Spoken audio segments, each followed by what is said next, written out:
Hey everybody, today we're going to do a little review on the the Magnum Research Baby Eagle pistol, the 9mm.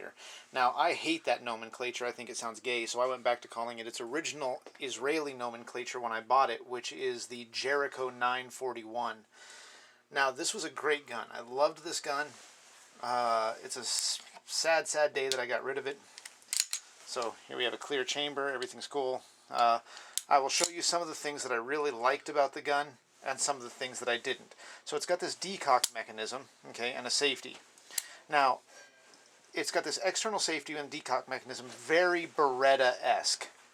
Now, the pistol grip was a little shallow for me, so I added this Hogue grip to give me a little more void space to fill up with my hands when I get my good two-fisted grip on it and I shoot isosceles. It's a good, heavy gun. It's an all-steel construction. There's no polymer on this thing with the exception of the grips. And it's a great gun as far as weight and the mitigation of recoil. It was engineered in Israel and imported by the company Magnum Research. Now, honestly, they did a lot of things. They did a lot of features on this gun that I really enjoyed. One is that they reversed, if you see right here, they reversed the slide toothing. So most slides sit on the outside of the frame on those rails. This slide sits on the inside, so the frame rail is a full-length contact point. Now, they said that was supposed to aid in accuracy. I'm not really sure how that would aid in accuracy. It does lessen the wear on any one point of the frame. But I liked that. I thought it was a cool feature. And you got two magazines with it like any other gun that you buy. Now, the things I didn't like. So I buy this gun, and I get it home, and I go, oh my god, this is the coolest freaking gun in the whole world. Now all I need is a holster for it. So I start shopping around. And what I have is, I ended up picking up a leather Black Hawk for a Springfield XD that kind of fit, and then I picked up an inside the waistband holster for a Springfield XD that kind of fit. Neither one of them really fit all that well. So then my wife special ordered me the only holster on the planet engineered for this thing. It even says right here, Jericho FL, okay? Jericho full-length pistol made by Phobos, which isn't really surprising since Phobos is also an Israeli company. So this was the only holster engineered in the world for my gun specifically. And the pictures on the website showed this nice flush fit. You can see the contoured front of the holster and the contoured front of the pistol. And I was very excited. And I picked it up and I put it in the holster the very first time. And I noticed that there was a lot more play in the end of that holster than I really wanted. And then they give you this cool break here so that... Oh man, that's awesome, except that when I put my finger here and I release the gun, it puts my finger directly on the trigger, not up on the frame, directly on the trigger, and I didn't like that.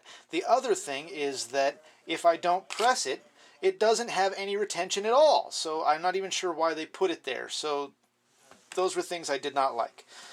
If you own one of these, I still think it's a great gun, it's a great shooting gun, it's a fun gun as a second gun.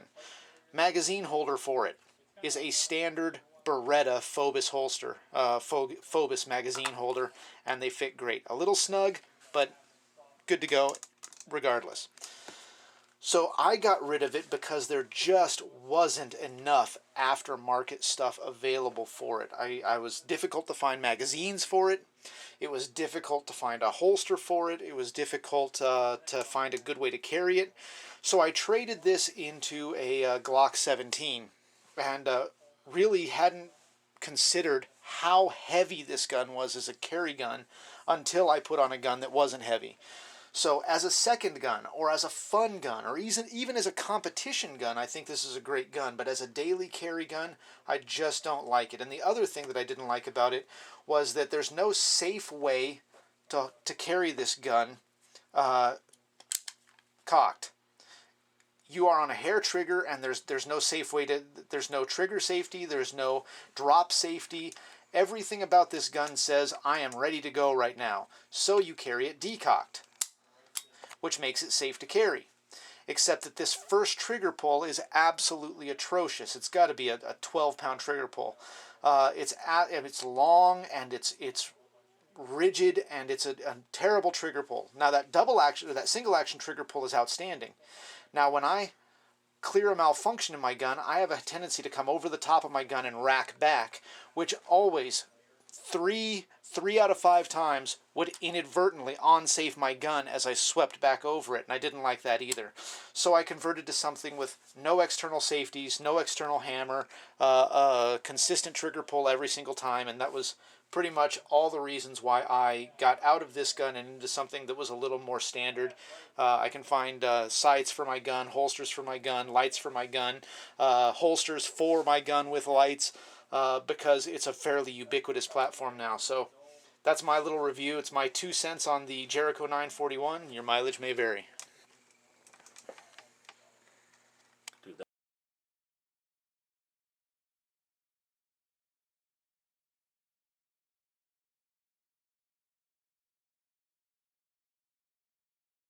The guys and gals of GunWebsites.com encourage you to take a CCW class every year, practice at least once a month, and carry every day. Thanks for watching GunWebsites.com.